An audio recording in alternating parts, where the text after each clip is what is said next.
நார்மலாக ஒரு செயினுக்கு ஒரு முகப்பு பார்த்துருப்போம். இந்த ஒரு செயினுக்கு இத்தனை முகப்புமே போடலாமா எப்படின்னு கேட்குறீங்களா? நார்மலாக நம்ம மகாலட்சுமி டைமண்ட் தாலி முகப்பு செயின் நம்ம ரீலில் நிறைய வாட்டி நான் போட்டிருக்கேன்.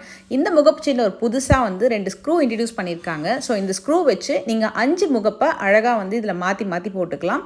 ஸோ இந்த மகாலட்சுமி முகப்பு மட்டும் இல்லாமல் டபுள் ஃப்ளவர் முகப்பு, இது வந்து க்ளோஸ் செட்டிங்கில் வரும். அண்ட் பீகாக் முகப்பு ஓப்பன் செட்டிங். அண்ட் இது வந்து உங்களுக்கு க்ளோஸ் செட்டிங்கில் அடுக்கு ஃப்ளவர் மாதிரி வரும். அண்ட் மதுரை மீனாட்சி அம்மன் முகப்பு, இது வந்து உங்களுக்கு ஓப்பன் செட்டிங்கில் 18 கேரட்டில் வரக்கூடியது. ஸோ இந்த மாதிரி 5 விதமான முகப்பை மாற்றி மாற்றி ஒரே செயினில் போட்டுக்கலாம்.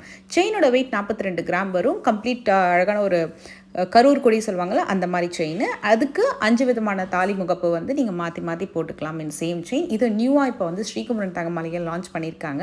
இந்த கலெக்ஷன் உண்மையாக நேரில் ரொம்ப நல்லா இருந்தது. நல்ல கெட்டியான செயின். ஸோ சிம்பிளாகவும் போட்டுக்கலாம்.